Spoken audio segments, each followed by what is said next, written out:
Start recording. Welcome, everybody. Welcome to our Champagne Spotlight. So I was just saying I was updating the presentation just until the last moment here. I got a new computer about 2 months ago, and yesterday, for some reason, the screen went out. So unfortunately, I lost the entire presentation I've been working on all week. So today was kind of a rush to create a new one for you. So just ahead of time, I want to let you know that I added some new maps literally up until like the second before I just turned on my camera. So I included them because I think they're really great to look at, but we'll be kind of dissecting them together because unfortunately I just didn't have the amount of time to put into the detail as I would have liked to normally. But we're lucky because we're talking about a region that I love in general, which of course is Champagne. So we're just getting back into our classes. I know Ryan taught a couple of great classes recently. I'm just going to go ahead and go over, kind of everything that we call the housekeeping. So the first is right now, I'll just go ahead. Everybody, this is not because we don't want to hear from you. We love hearing from you. We value your opinion. And the community is only a community when we get to engage with each other. So please use the chat box to talk to each other. Please take yourself off mute if you have a question or ask questions within the chat box. And more importantly, if you've been to Champagne, if you're going, if you have a favorite champagne, please share these with your community because the community is always better for all of us being in it, right? So we're really looking to focus on some of these individual regions that we talk about within Champagne. Now, let's talk a little bit. I'm going to go ahead and just share the screen first off so we can just kind of get right into it. Let's go. I'm really excited you're all here. So again, I apologize if you find there may be some kerning errors, there may be some spelling mistakes that I didn't catch because of the kind of last minute scramble to redo the entire presentation. So I do apologize for that. And let's just talk first off about a little bit of the philosophy. So we're going to do a general review of Champagne because, we just always need to go back to the basics. What are we talking about when we talk about Champagne as a region? What are we talking about when we say Champagne as a style, right? And then we can begin to get as granular as we really can. So let's talk about the philosophy. See, I see a spelling mistake already as I was frantically updating the slides. So first, let's just talk about the kind of philosophy of Champagne, right? We are in a very cold northern region. We have a style of wine that is known for being incredibly celebratory, even though it comes from a place of extremes, right? Extreme hardship, extreme weather. This is what really allowed us to develop this style of sparkling wine. We're talking about one of the most terroir-driven wines that we have and that we drink, right? It's one of the world's most important terroir-driven wines, right up there with things like sherry or Madeira or port or other styles of sparkling or fortified wines, right? And what we mean by that is so much of the process is about the winemaking. And I think when we consider the history of Champagne, which we're not going to get into a lot up to today, but if you do have questions, if you want a more broad or general overview of Champagne, something that's not as specific as what we're going through in these 4 classes, please email me and let me know because I have a recording for that. So we're talking about, in the 20th century, we really perfected winemaking in Champagne. The Champenois are master winemakers, right? They make wine twice every time they make champagne. So we'll talk about that process in a little bit. But something has been happening. So in the past couple of decades, we've really, as I mentioned, mastered the art of winemaking in this particular region. And we're starting to go back to the vineyards. And by this, I mean, we have producers who are beginning to look again at terroir specificity. We're thinking about single villages, we're considering single vineyards, we're considering single grape varieties and single vintages. And this is kind of different than what we think of overall when we consider champagne. And because we love champagne so much at Corkfest, we do our champagne campaign. We sell all of our champagne bottles at retail price all the time. And when somebody comes in, a guest, and they say, "Oh, I want to take advantage of your champagne campaign. I love champagne." And I'm like, "Great. What type of champagne do you typically enjoy?" And sometimes I get met with this kind of surprise, like, "What do you mean, what type of champagne?" Because for a long time, we considered champagne to be this blend, the blend of grape varieties, Meunier, Pinot Noir, Chardonnay, a blend of these different vintages. This is why we call so many of these styles non-vintage wine, a blend of the vineyards, the villages, and the regions of Champagne. But we're going to get pretty granular today, which I think is really cool. And today we're really seeing this opportunity to explore Champagne through the lens of terroir. And I don't want to propose that these wines are better, but they're different. They're more singular, and they give us as consumers, as somebody who loves wine, who loves sparkling, who loves the concept of terroir, it gives us an opportunity for more exploration. So anytime we have the chance to drink more champagne, I'm all for it. So here we have that's kind of the philosophy of why we're going over these classes. So let's do a quick review of Champagne before we get into the Côte Blanc. We're at the 48th parallel. We're one of the most major northern wine growing region in France. It is quite cool. It is warming. We are seeing harvests start earlier and earlier because of global warming. I'm going to reference Peter Liam a lot because he is really like the sort of the resource that Ryan and I have used for these classes. And he says, a generation ago, typically the harvest in Champagne would start sometime in October. Today, they start sometime mid-September, sometimes early September. And there have been 4 recorded vintages, or 4 recorded harvests, I should say, on record in Champagne that started in August. So he says, if you don't believe in global warming, you're definitely not a farmer, because you're really seeing it in these regions. And all over in France, we're seeing these regions, the INAO, that controlled the governing body, right, that controlled winemaking and grape growing in France. We're really seeing them take a lot of measures to combat the climate change in these regions in the future. So Champagne is really feeling this. But at the same time, in this very cold northerly region, sometimes global warming can be advantageous for these growers, for these producers, right? It allows us to make wines with less dosage, right? Adding that the sugar to wine to make it a little bit sweeter. So we think of dosage as really being about balance, which we'll talk about a lot today. We talk about the Grand Cru and Premier Cru vineyards.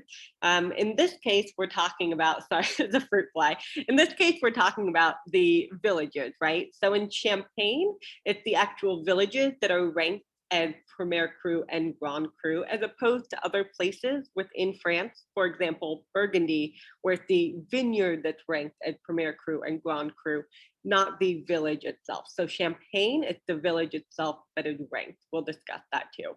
Now, it's possible that when these villages were ranked, it had a lot to do with where the grapes became the ripest, right? The most consistent places in Champagne, the most villages that had the most consistency for ripening. The soils here are a mix of chalk and clay. This is primarily what we discuss. Now, Champagne is really a very, very complex region, which is why we get to talk about it so much. But primarily, we think about these chalk and these clay soils that affect how and where specific grape varieties are grown. Those grape varieties are Pinot Noir, Chardonnay, and Meunier. Many of you probably know that those are not the only grape varieties of Champagne, but they are the major grape varieties. Next week, we're going to see a Champagne that is made with some Pinot Blanc. We'll talk about some more of those styles, possibly coming from the Aube. But these three major grape varieties are planted in these different soils and these different expositions on the slope, depending on where they do best. Today, we're talking about Chardonnay. And Chardonnay loves the Côte Blanc. It's possible that this 12 miles of land was so specifically made for this grape variety. Chardonnay loved the chalky soil, and it loved to face east. It loved the full effect of the sun. And although we're in a cool region, we're also in a sunny region during the growing season, right? Again, we're further north. So we do see quite a bit of sun during the growing season itself. Now, aside from the chalk and clay, we will talk about some regions that have other types of soil. So we do see sand. We do see a little bit of shift here and there mixed into the soils as well. There are 5 main regions, which you really see outlined and exemplified on this map here. Now, the larger AOC boundaries really are huge. Champagne itself is a large, large region. So the colored places that you see are these 5 main regions that we're really talking about. Today, we're discussing the Côte Blanc and the Côte Sézanne, but we've also discussed the Montagne des Reims, the Vallée de la Marne, and then next week we'll be discussing the Aube and the Côte Bar, the same areas, it's kind of known as both. But Champagne itself can come from anywhere and be blended together. But today we're talking about this pink area, right? The Côte Sézanne and the Côte Blanc, and even the Coteau du Morin, which we'll talk about today as well. Now, aside from coming from the larger, delimited area, the geographical boundaries of Champagne, in order to use the term Champagne on a label, what else has to happen, right? Just a little bit of review. We have to make that wine twice in what's called the method champenois. Now, just like Champagne is a protected name for wine coming from this area, the method champenois is also a protected term that can only be applied to Champagne wine.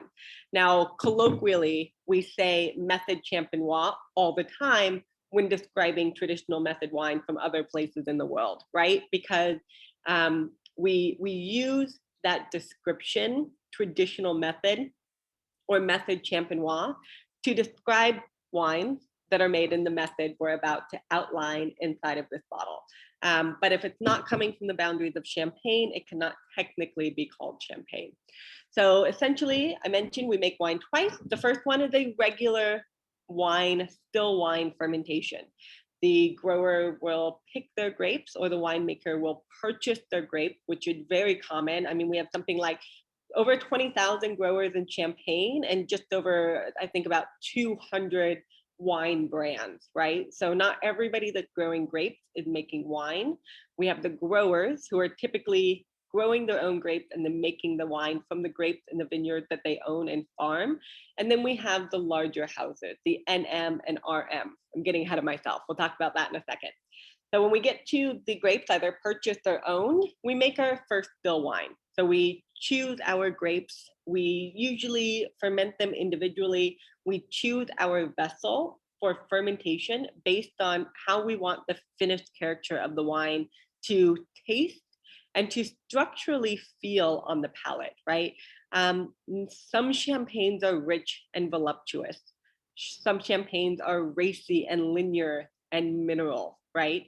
And fermenting in something like stainless steel or cement lined stainless steel or concrete egg or even oak, whether it's new or used, can change our perception of texture in these champagnes. So we make our still wine. After we've made our still wine, it's gone through that first fermentation. Now we're going to put it in a bottle. And for the Champagne method, the wine is always sold in the same bottle where that second fermentation takes place. So this one here, it's gone, no longer with us. But this one here, when the second fermentation took place, it happened inside of this bottle that I'm holding. So we add our still wine, and then we have to add the liqueur de tirage, right? So we're talking about a little bit more of wine with sugar and yeast. And then we close this bottle. We haven't labeled it yet, right? We're not saying anything about what it is. We've just made our blend from our first fermentation of wine. Now we put it into this bottle with some yeast and some sugar. And what happens? Yeast eats sugar and causes a second fermentation. During that fermentation, carbon dioxide is released. This is a natural byproduct of fermentation. And since this bottle is now capped during the second fermentation, those bubbles dissolve into the wine as a very fine pearl-like bubble that we get into champagne. Now, after this fermentation takes place, the yeast here are finished, right? Like we call them now at this point, we call them lees. What the lees really are, what we call the spent or kind of the dead yeast inside of the bottle after that second fermentation. But they have an important job still. And that job is to add complexity and texture and character to the wine in the bottle. And the longer that the wine spends with those lees, the more, what do you think yeast tastes like? What do we think about? What things use yeast? Anything in a bakery, right? So when we think about that complex brioche, sourdough, biscuit, and toast characteristic that we get with champagne or traditional method sparkling wine that we don't get with non-traditional method sparkling wine like Prosecco, right? That happens because of that extended aging with those lees in the bottle. Then we have to get rid of that yeast once we're done obtaining that character of the wine. So what do? We disgorge the wine, we riddle it, made famous by the widow Clicquot, right? So over time, we slowly turn the bottle until all of that yeast comes into the neck of the bottle. Then we pop off that beer cap, is what we usually put on the bottle when it's going through its second fermentation. And that plug of yeast that's now at the top shoots out. So at that point, we're ready for our dosage. And the dosage is when we use a little bit of wine to replace what we lost during disgorgement. And that dosage can also determine the finished sweetness or balance of the wine itself. Okay, that's our quick 3-minute explanation of how champagne is made. Now we can have a non-vintage champagne, which means, of course, that more like a multi-vintage. So historically, most champagne were non-vintage or multi-vintage, meaning that they were a blend of multiple vintages, right? Krug called their wine multi-vintage, which is actually, I think, a kind of a better snapshot of what we're doing here. We're blending together multiple vintages. Non-vintage wines, by law, spend less time on the lees or that spent yeast. So they typically are a little bit fresher and not quite as toasty. Vintage wines or vintage champagnes are made from grapes from a single harvest, right? Only one vintage, 2010, 2012, 2013, 1996, or 1999, like this one here. All of the grapes that went into this bottle came from a singular vintage. It's more of a snapshot of that year. I'm gonna check in on the chat. Perfect. All right. So vintage champagnes, in addition from coming from a single harvest, they also have to, by law, spend longer on those lees. So vintage champagnes cost us more money because they cost the producer more money to make. They're typically using their best grapes from their best vineyards, and they're letting that wine sit for a minimum of 3 years with those lees in the bottle before riddling, disgorgement, and dosage. So why are vintage champagnes so much more money? Well, the producer sits with that investment for a minimum of, I would say 4 years, a minimum, 3 years just to age, right? Not including the harvest, the first fermentation, the winemaking, the dosage, and then packaging and then labeling all of your wine. And producers will typically exceed the minimum requirement for both non-vintage and vintage styles of champagne. You see the terms here, NM and RM. We just briefly went over this. NM is négociant manipulant. This is a wine company, a brand, a winemaker who purchases grapes from vineyards that he does not own, from smaller growers. And RM is the recollant manipulant. And these are grower producers. They are farmers who farm their own grapes, own their vineyards, and then make the resulting wine from those grapes. Now, it's very common that we've seen in Champagne and also in other places in France. We're going to probably compare Champagne and Burgundy a lot today. And you see this in Burgundy and now in Champagne, where previously growers who may have had contracts to sell their grape to larger houses are now making the wines themselves. Just like in Burgundy, in Champagne, as everywhere in France, nepotism reigns, right? So you see a lot of the passing down of the not just the vineyard, not just the winery, not just that the land and the business itself, but also that collective knowledge of farming these parcels of land that have sometimes been in these families for generations or even centuries. So we also talk about Blanc de Blanc, Blanc de Noir. Most champagnes are a blend of all three grapes, those red and white grapes. Blanc de Blanc, 100% white grapes go into the bottle. This is another example because we're talking about the Côte Blanc today, right? Blanc de Noir, 100% red grapes went into the bottle. A rosé champagne does not have to be a Blanc Noir. A rosé champagne can also be a blend of red and white grapes, but a Blanc de Blanc can only be white grape, and a Blanc de Noir, white from black, can only be black grape. It can be Pinot Noir, it can be 100% Pinot Meunier, or it can be a blend of those two red grapes.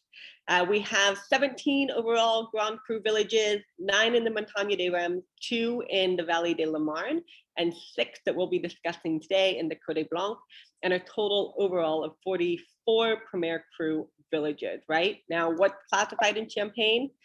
The village, not the vineyard.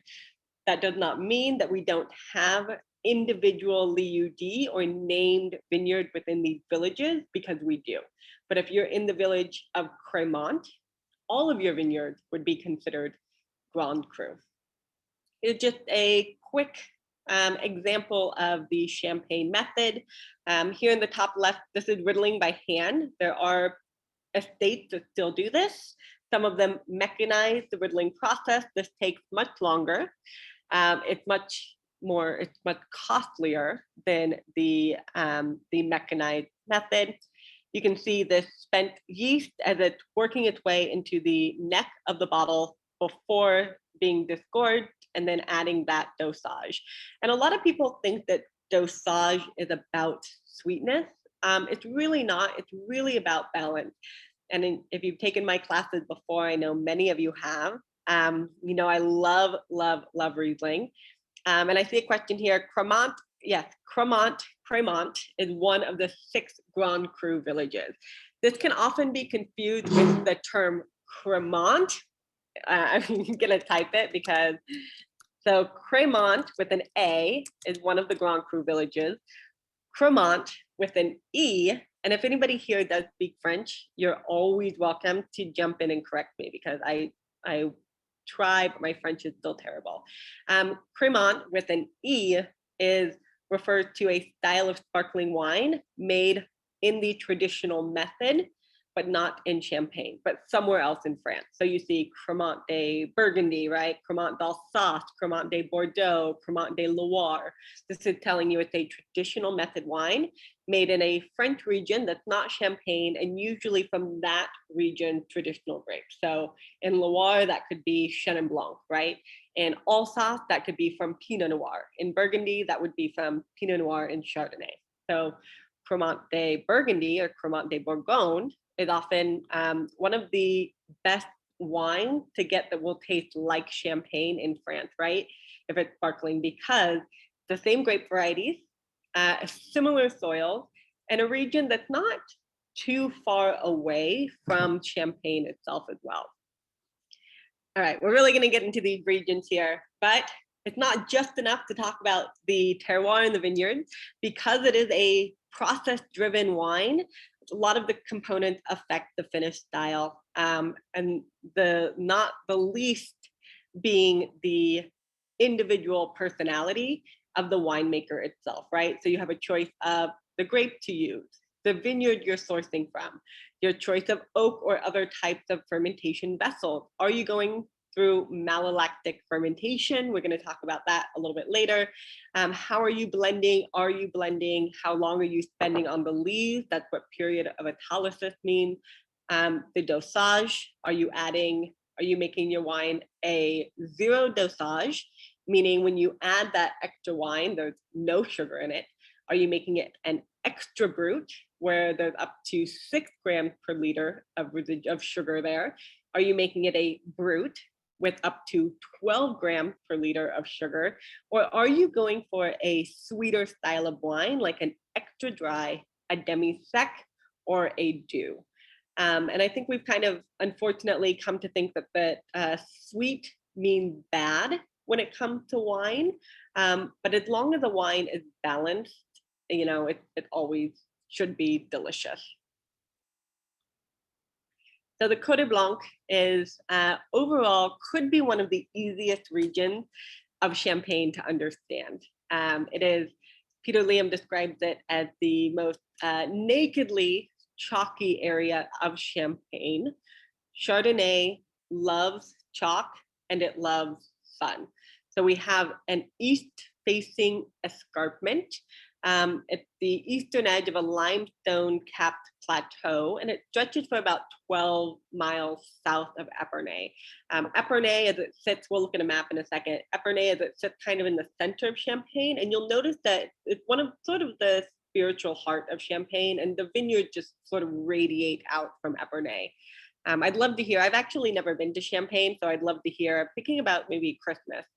So if anybody has any tips, let me know. So we have a lot of this really chalky minerality. The Chardonnay has a very specific character in the Côte Blanc. Côte Blanc Chardonnay, and this is why it's easy to remember, right? Côte Blanc, the white slope. What are we making here? Champagne from white grapes, right? From Chardonnay. The character of Chardonnay grown in the Côte Blanc tends to be much more specific and really distinguishes itself from Chardonnay-based champagne that are made in other regions, like, for example, the Montagne des Reims, because we do make Chardonnay-based champagnes in other areas as well. We do have a high number of Grand Cru villages. We have 6. We have a lot of renowned Premier Cru villages, of which we'll be talking about. We really have a recent focus on terroir from a lot of grower producers. I think pretty much the majority of the grower producers we're going to be discussing today, or the majority of the producers we'll be discussing, are Recollant Manipulant. They are growers themselves. The center of the slope, this east-facing escarpment, is the area of the best vineyards. I mentioned I was like literally up until the last second, I found some really cool maps and I added them. We're gonna look at them together. I wish, but maybe I'll be able to point out a few things tomorrow with the follow-up, but we'll look at these kind of this mid-slope. Up at the top of the slope, we do have a forest. We have a little bit more clay soil at the top. At the bottom of the slope, especially as we kind of move towards like Ori as well. Also, we have a lot of chalk, but we have a much more productive vines that grow here. So they tend to be a little bit overproductive on the lower slopes, really making that center area the best, right? We have these exposed chunks of chalk in the vineyard as well. And aside from these wines distinguishing themselves from other Chardonnays within Champagne, as I mentioned before, elegance and finesse are really the hallmarks of the Côte Blanc Chardonnay, along with that kind of linear lightning bolt of minerality. A lot of the Champagne region's most well-known Blanc de Blancs are sourced from here, including wine from Villacart Simon, Bruno Paillard, Paul Roger, Louis Roederer, Tattinger. Now, these are some of the bigger producers within Champagne. They're important. They really play a role. They have champagnes that are at accessible price points. People know the names. And producers like Roederer, he's a negociant, but he owns 80% of his own vineyards, and he owns the most biodynamically farmed land in Champagne as well. So another kind of interesting discussion about biodynamic and organic in Champagne also. And each village really displays a very distinct personality. I mentioned before, you can really begin to get as granular as you want, right? You can think first off that you have this Chardonnay-based Champagne, then you can consider, again, that elegance, that finesse, but still with that lightning bolt of electric acidity to it. And then you can actually start looking at the individual villages, which we'll do, and considering what they can both bring to a blend, because it's very common for producers to blend across the different villages within Champagne. Now, in Burgundy, you cannot blend, you can't blend, let's say, for example, La Tâche and La Romanie, which are two Grand Cru villages within Beaune Romanie, and call that a Grand Cru wine. You can only use grapes from a single Grand Cru village in Burgundy to call it that. Sorry, I'm confusing myself. From a single Grand Cru vineyard in Burgundy, not village, to call it by the Grand Cru vineyard name. Now, in Champagne, you can have a Champagne that's a Grand Cru with the village listed, like Les Menil that you have here, or maybe you take grapes from Les Menil, from Auger, and from Aviz, which all three are Grand Cru villages. You blend those together and you can still call that a Grand Cru wine, but absent of the actual village name. Let me know if that doesn't make sense. Sometimes village, vineyard. So I don't want to confuse you, and I'll always try to correct myself because sometimes the wrong term slips out, right? So let's start talking about a few of these different villages. The first are going to be Cuy and Chuy. So Cuy is a Premier Cru village located in the northern area, as you can see. So I'm going to point these out on the map as we go along. The vineyards here face primarily north and northeast. This means that we have less sun exposure.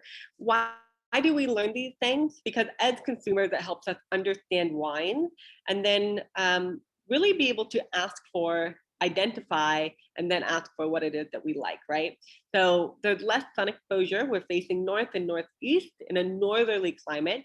These grapes do not become as ripe. Therefore, the wines are typically not as complex or as full as the grape coming from other villages.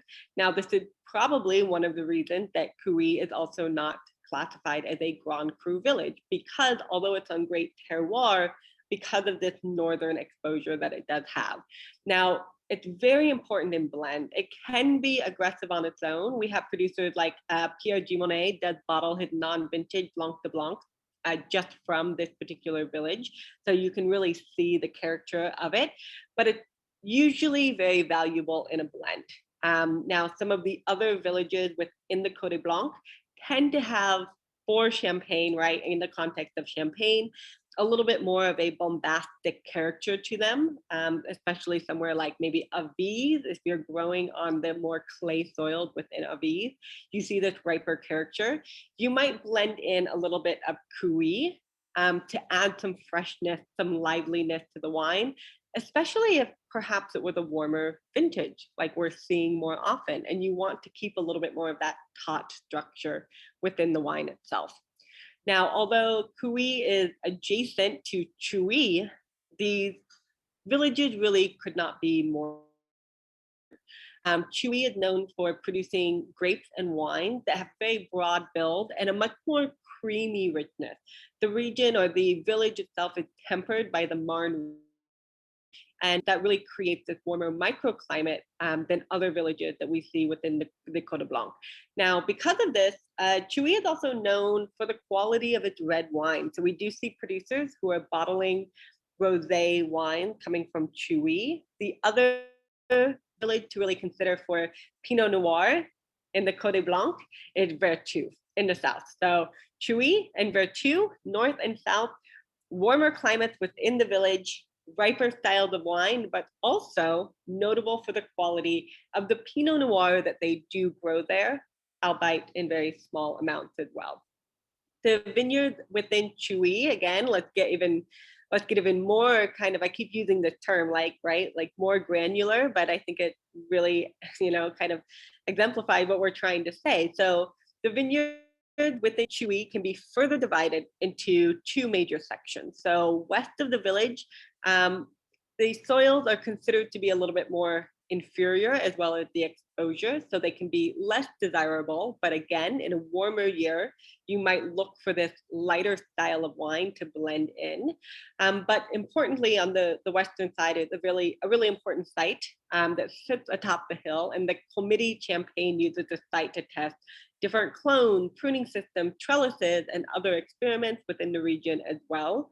Now, the majority of the vines lie to the south of the village on the northern flank of an area known as the Butte de Saran, which is a kind of a large hill that straddles the border of Chewy and the next Grand Cru village we're going to talk about, and one of the next, which is the village of Cremont. So this is an outcropping of rock, essentially, that detached from the main formation through erosion. And while most of the vineyards of the Côte Blanc that we're discussing lie on this eastern escarpment, they are kind of a contiguous block of vines. The Butte de Saran stand apart. We're going to talk about one in the south, just south of Vertu in a little bit as well. Fun stuff, right, guys? All right, so now moving on, Cremont and Aviz. This is the historical heart of the Côte Blanc. These are the first of the villages in the area in the Côte Blanc to be classified as Grand Cru. Vines have been planted here since at least the 11th century, but the region as a whole and these two villages didn't really become truly renowned for their wine until sparkling wine from the region really became the norm. We're thinking like the late 1700s, right? Was really kind of the early 1800s that the widow Clicquot was able to really master that idea of riddling, right? Who was it? Barb Nicole Ponsardine, the widow Clicquot. She's sitting up at her table late at night, wondering how she can make champagne. She's in debt. Her husband has passed away. They built this champagne house together, and she's afraid of losing it, right? Because of all of this political strife happening in France, trying to get these wines out to Russia. And also this wine that still has yeast in the bottle. The champagne is cloudy. She's sitting at her table. She's dressing out. She's a young widow, and she's wondering how she can make a clear, beautiful champagne. She flips her table over, puts some holes in it, and comes up with the process of riddling, of slowly moving that yeast plug into the neck, right, to blast it out and create a clear, fresher style of champagne.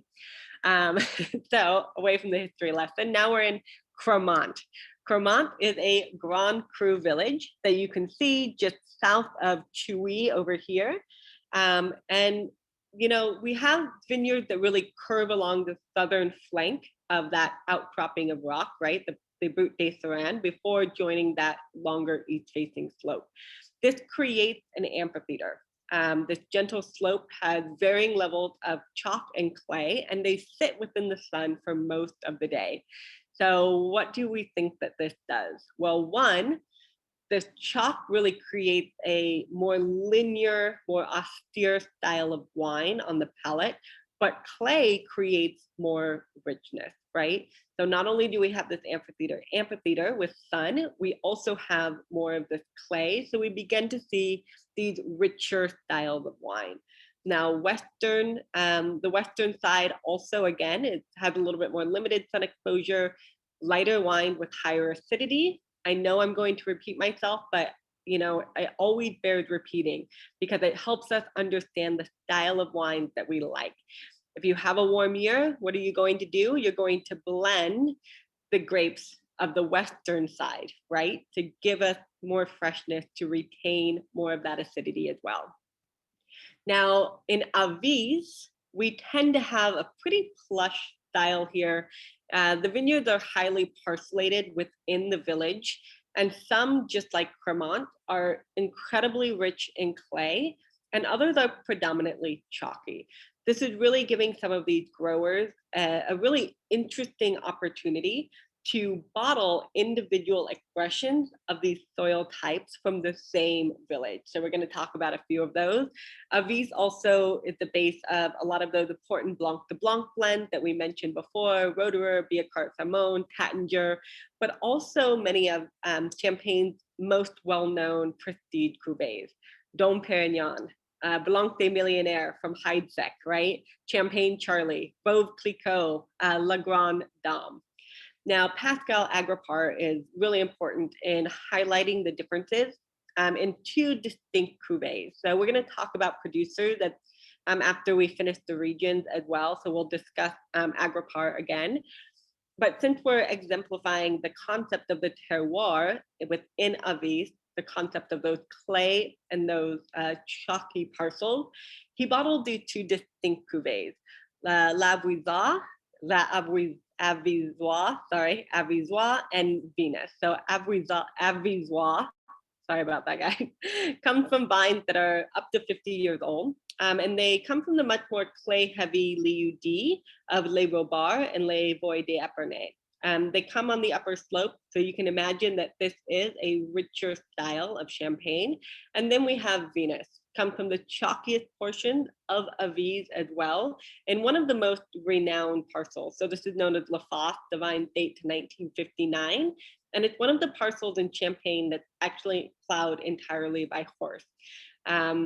We also have Jacques Solos within Avis as well, and Selm Solos is the winemaker for his father's estate, who had passed away, Jacques, and he's working on passing Solos and Selm the reins down to his son Guillaume. So we'll see a new winemaker, but we're going to talk about Solos in just a little bit when we start talking about producers. So this was one of the fun maps that I found like about 3 minutes before we started class that I added. This comes from a master sommelier named Fernando Beteta. I definitely recommend that you check out his site because he does a lot of these really amazing maps where you can certainly see the individual vineyard sites. And I wish I had more time to go over these particular sites, but because I didn't, I'm not going to, kind of go in and focus on more of these, but we can come back to these. And I'll probably send out a copy of the presentation just so you can view these as well, but you can find these on his website also. I think this is a great map that just shows us a little bit about how these sort of gentle slopes really work, how the village sits usually within the center of those vineyards that are associated with the village, right? So all of the vineyards associated with the village of Cremant, sitting here in the center, are classified as Grand Cru. All right, so Auger and Les Menil. So we'll just call Les Menil sur Auger Les Menil because it's a lot to say each time. And these are geographically, the villages of the northern and southern Côte Blanc are close, but they really produce pretty distinctly different wines. Now, Auger is a very, very interesting village. We're moving just south of Avis over here. We have a large east-facing bowl, also fully exposed to the sun. It increases the potential ripeness of the grapes and the riper character of the wine. But it also has a lot of chalk. So Auger is a village where the grapes and the wines are characterized by a really flowery, floral fruitiness to the wine because of that potential ripeness, but it's always underlined by a pronounced chalkiness. And I meant to kind of say this earlier, and I know we're making a lot of comparisons here, and I hope it's helping you because it helped me quite a bit. Oftentimes, so we've talked about this region of blends, right? Historically, blending grapes, blending vintages, blending vineyards, blending regions, blending villages. A lot of times, we need to create blends. We usually will talk about oftentimes the vineyard within a region as sometimes being slightly incomplete on their own, right? Why are we blending in? Cuvée might be slightly incomplete on its own because it's so linear. You might want a little richness from one of the other villages. And then one of the other villages might be a little too rich on its own. You might want to add some of that cuvée, right? So we think of it kind of like an orchestra, and you need all of the instruments to create a musical number, right? But occasionally there are these vineyards or these villages that are complete on their own. And usually when a place, a piece of terroir, when the taste of place is complete on its own, that's usually what becomes like a Grand Cru vineyard in Burgundy or a Grand Cru village in Champagne, right? So that makes sense. So Auger tends to make its way into top blends of all of the major houses. We do have a couple of producers who do focus on Auger, but more important, I think, would be Les Manil. So in 1985, initially, I mentioned that Aviz and Cremant were the very first Grand Cru villages within the Côte Blanc, right?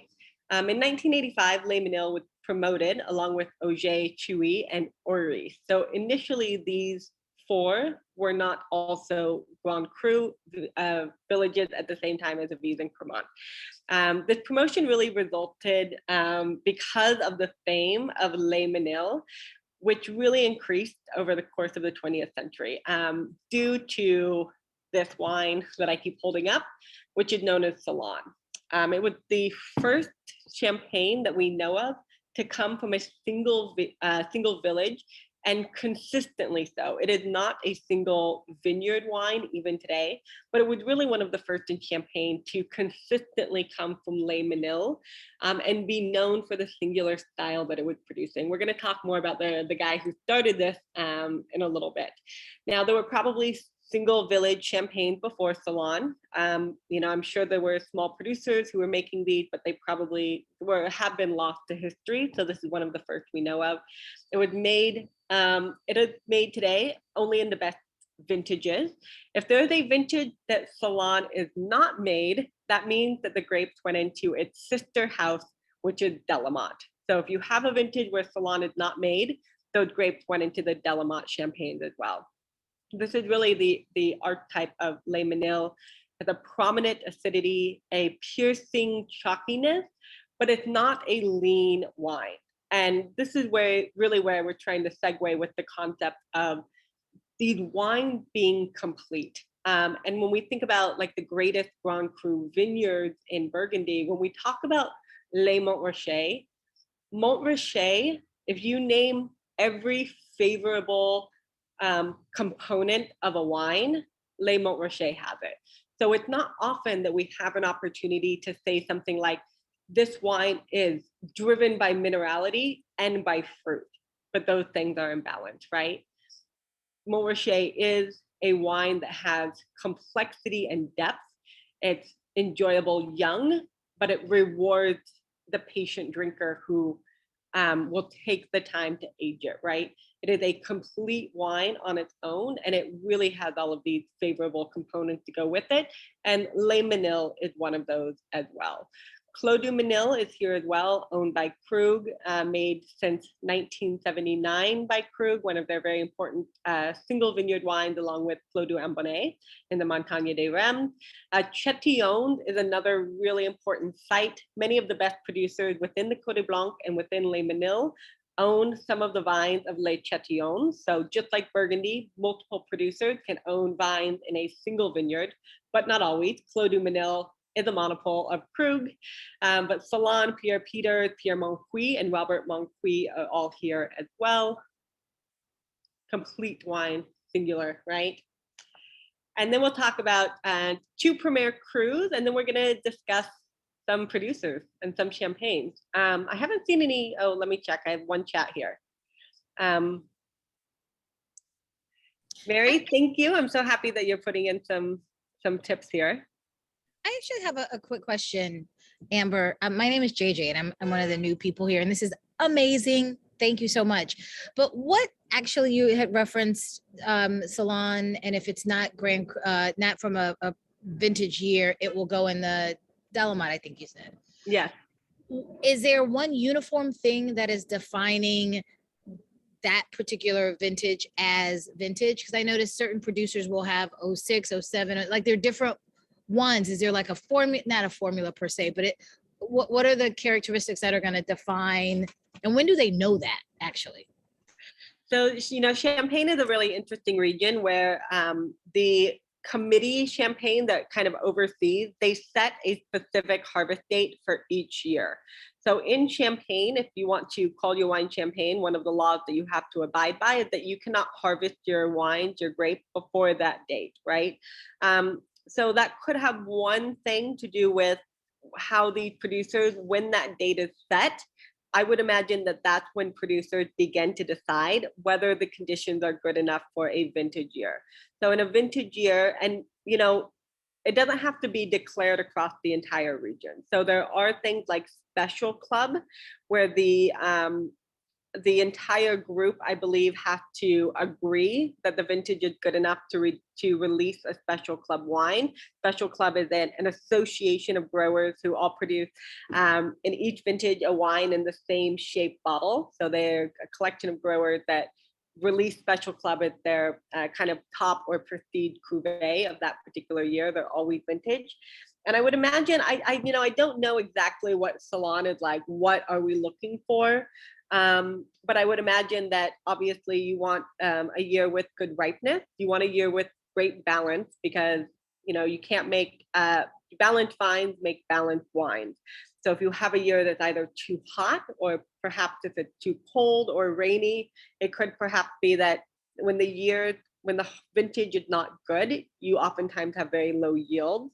So there may not be enough for Salon to release their own wine, right? They might just go ahead and like have Delamont make those grapes. So, the thing about Champagne is it's so complex. There's rarely an easy answer, I oftentimes find, but I would kind of like speculate that those would be some of the reasons that they would consider when deciding whether to release or not.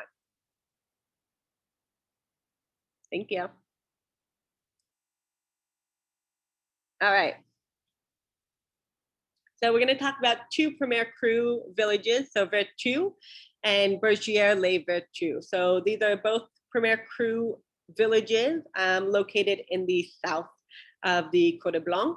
Vertu is a very historic village dating back to Gallo-Roman times, planted with vines since the 12th century at least.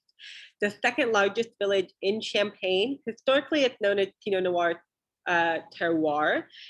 A century ago, 80% of the vines here were red. They were Pinot Noir, but today only about 8% are. I mentioned Vertu earlier on when I said that there's another, aside from Chewy in the north, that's also known for the quality of the red grape that it grows.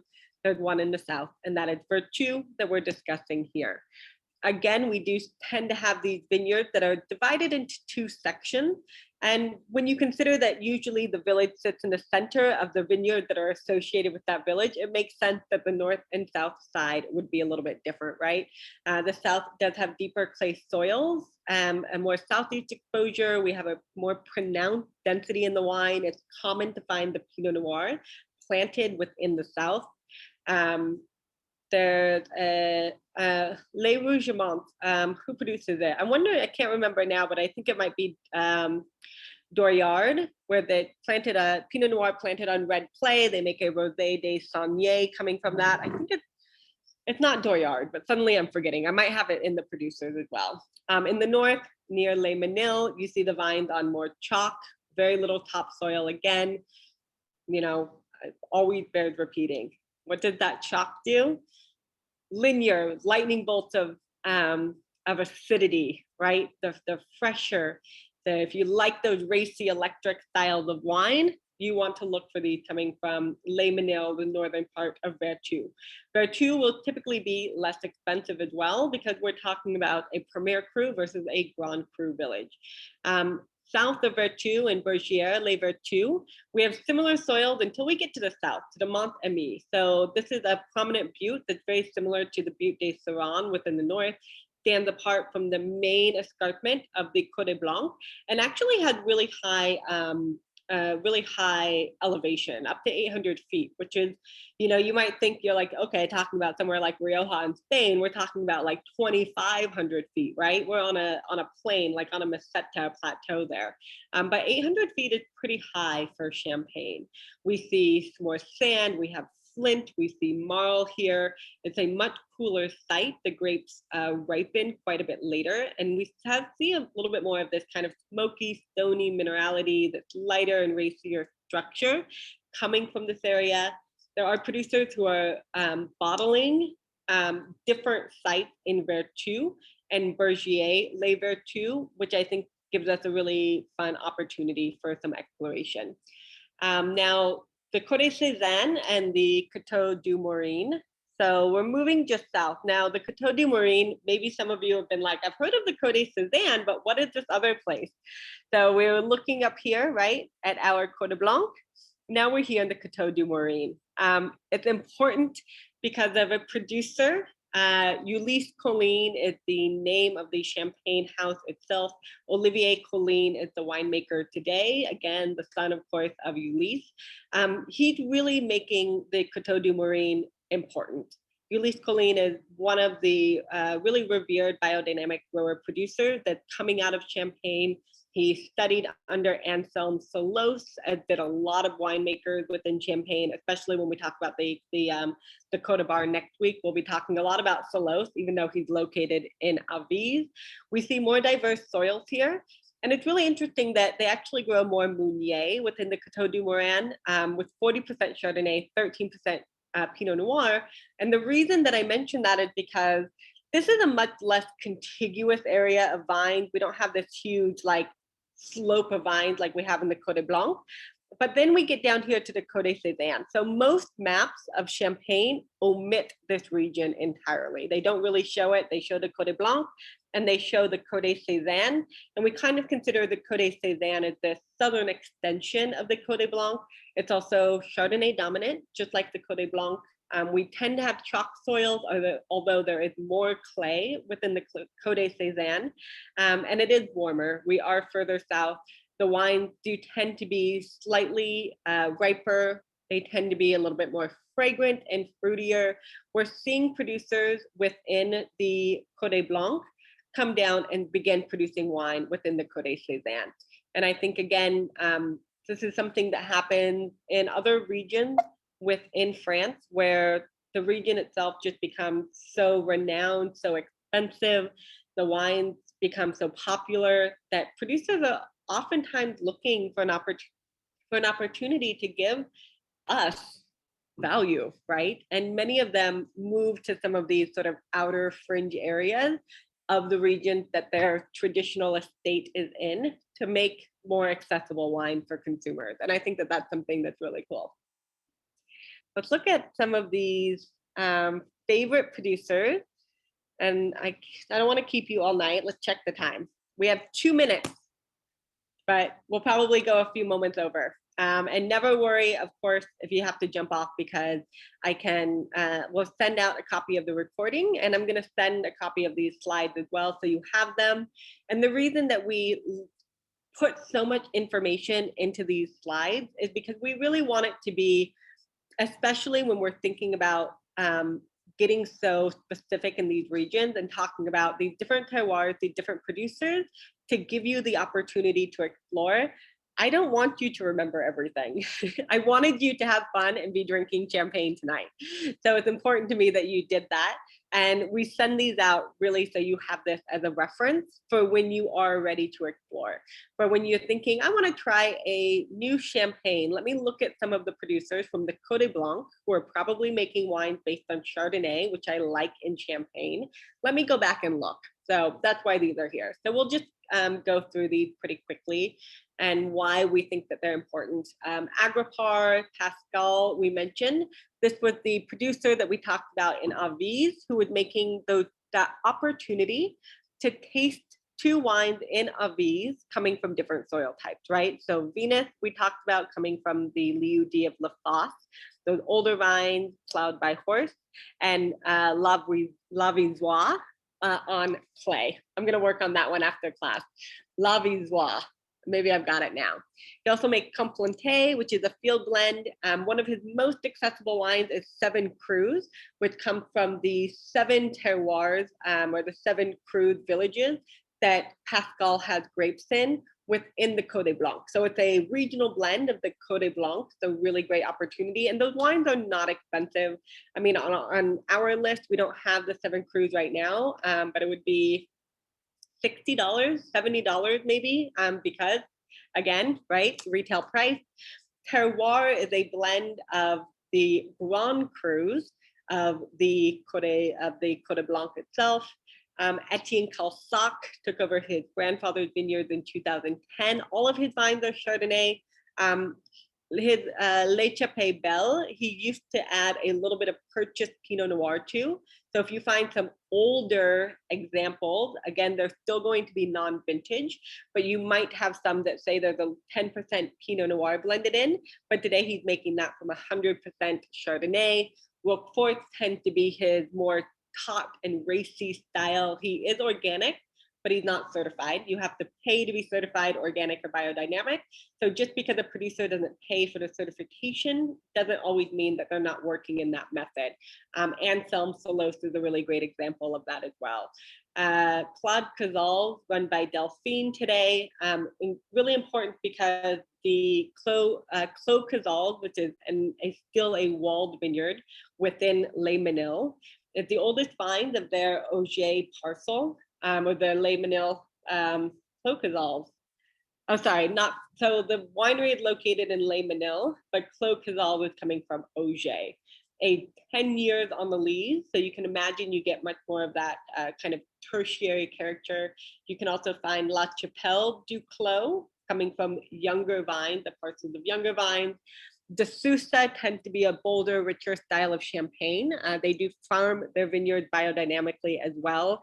70% of their vines are more than 25 years old, and that's in Champagne, that really is quite old.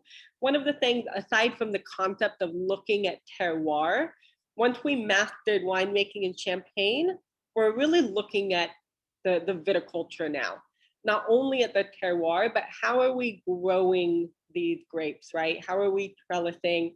You know, we talk all the time about the chalk within the Côte Blanc, but if you're farming your grapes really conventionally, meaning if you're constantly spraying herbicide, pesticides, if you have young vines, then those roots may not necessarily be reaching that bedrock of chalk, right? If you're in a place that has maybe a little bit higher topsoil. So is it accessing that minerality? Is it accessing that opportunity to be linear? So this is why we consider how these grapes are actually grown as well. Diebolt Vaillot in Cremant, really well known also for their Blanc de Blanc. They make both a non-vintage and a vintage style, primarily with grapes actually coming from Puy, which is pretty cool. The Cuvée Prestige is older vines, 100% from Cremant. Sometimes, sorry, I don't know why I made some of these notes. As I mentioned, I kind of had to put this together pretty fast again. The Fleur de Passion, Passion, the oldest vine from the best Cremant parcels. Doriard is a favorite of our 12th generation winemakers, vine growers. The history of viticulture in Charles's family, who's the winemaker today, can be traced back to 1677. They champion biodynamics, the preservation of old vines, the very judicious use of oak. And the most important wines that they do make, the Cuvée Vendémiaire, is always a favorite of mine, a blend of Vertu, Les Menil, Auger, Avize, and Cremant. The Revolution is a blend of the Grand Cru villages within the Côte Blanc. And also one of the really cool ones, the Oeil de Pedrix, the rosé coming from Ailly in the Montagne des Rames. And then also they have a parcel in Clos de l'Abeille, making this since 2008. It's a biodynamic site plowed by horse, and it also tends to get quite a bit of ripeness, but really shows a lot of that minerality as well. Duval-Leroy, Pierre Gimonet, which we're going to talk about today. These are quintessential examples of the northern Côte Blanc, located within Cuy itself. The family's been growing vines since 1750, making wine since 1935. Again, a lot of people were growers before they actually made wine. Didier and Olivier are brothers who are in charge today. And we're going to talk about the oenophile here in a few moments.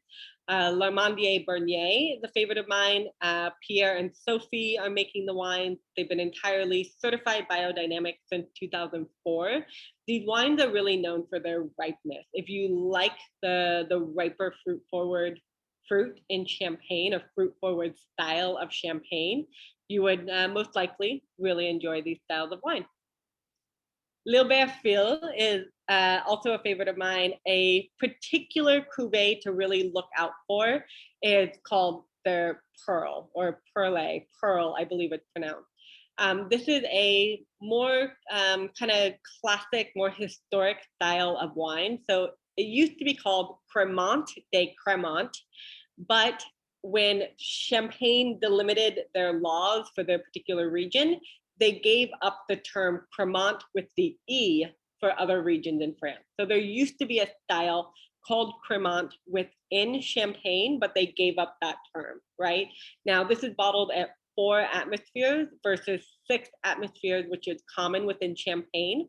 So the Pearl is a softer bubble. It's a really, really food-friendly style of Champagne. If you sometimes find the bubbles of Champagne to be a little bit too aggressive, you probably like the style Pearl coming from Lilbert and Field, or you'll like a lot of the styles we're going to talk about next week in the Oak, because a lot of those producers closer to Burgundy also make these styles of Champagne that have a softer bubble to them as well. Jean Milan is important in Auger. It's one of the few champagnes to really single out the Auger terroir as well. Pierre Moncuy, located in Les Menil. He also owns the family Nicole, who runs the estate now. She also owns vines within the Côte Cézanne. She never blends those two wines. One of the things I really love about these wines is they always come from a single vintage, although she doesn't release them as vintage champagne. Now, that could be sometimes that some of these grower producers don't have the money to hold wines back for that long, for 3 years. So even though the wines are a snapshot of a single vintage, she maybe is not always releasing them or aging them for 3 years. So she has to declassify. Even though they're vintage wine, if it's aged less than 3 years, she can't call it vintage, right? Because of the laws regarding how you make your wines in Champagne. But that doesn't mean that it's still not a snapshot of a particular vintage. She also makes wine in chatillons from vines that are almost 100 years old. Pierre Peters, one of the most important growers, excellent Blanc de Blanc, incredibly consistent. Roldo Peters has been in charge since 2008. All the Pierre Peters wines are absolutely fantastic. Some are really accessible in price, some are incredibly expensive.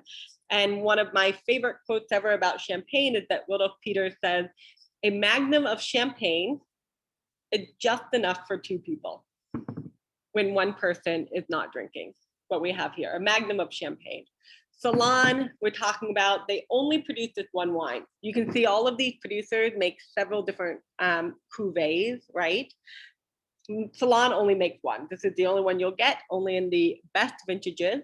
Now, initially, the owner was in the fur business, selling furs. He started making wine in the Champagne region. He was from there just for himself. The first vintage we know of that he was entertaining at home with was 1905. The first commercial vintage was 1921, owned today by Laurent Perrier, and the sister house to Delamont as well, as we mentioned. Jacques Salos, run today by Anselme, soon to be his son Guillaume.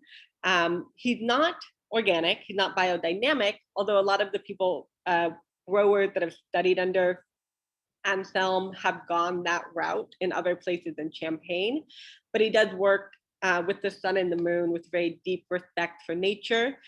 He always vinifies his wines in barrel with indigenous yeast, and he really treats each wine individually. They're very singular expressions of place.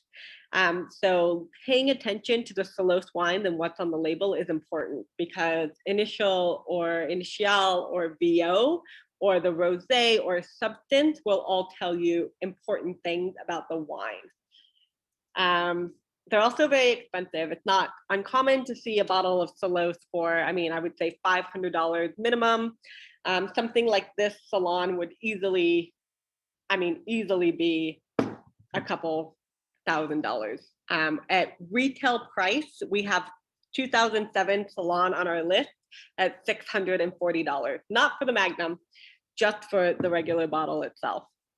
Sunin is really important, run by Aurélien today. Farnier, also in Aviz.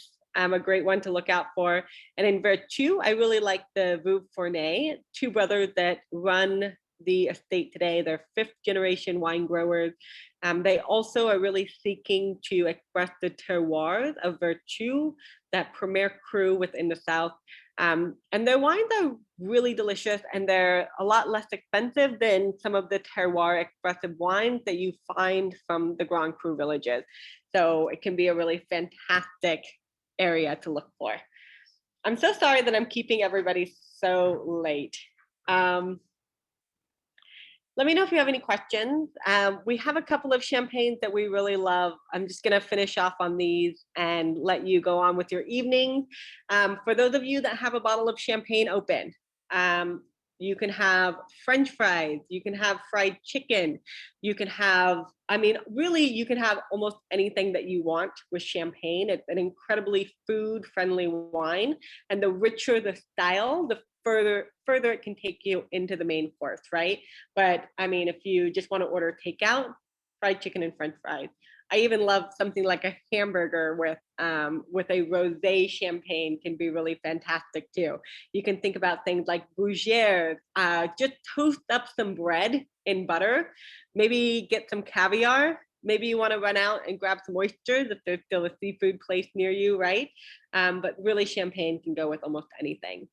So the Blanc de Blanc is coming from, both of these producers actually are special club producers. So Cécile Grenier, the fifth generation grower, she really runs this show by herself. She has 3 hectares of vines that she farmed organically. And these are coming from, these vines, the majority of these grapes are coming from the South. So coming from the Côte Cézanne, that more southern region. So you get a little bit more of that kind of lemon curd. It's a fresh and bright example, but you get a little bit of that ripeness of the fruit in this particular wine as well. The second wine that we're featuring tonight is Pierre Gimonet. The producer, Didier, really runs the estate today, along with his brother Olivier, but they're located in Cuy, so that premier cru that we first talked about in the northern part of the Côte Blanc. Right? So this is an extra brut. Actually, sorry, that's incorrect. It's not extra brut. It's actually non-dosé. That's my mistake that I wrote it incorrectly. From a single vintage from 2010. They've been growing these vines, as we mentioned, since 1750 earlier.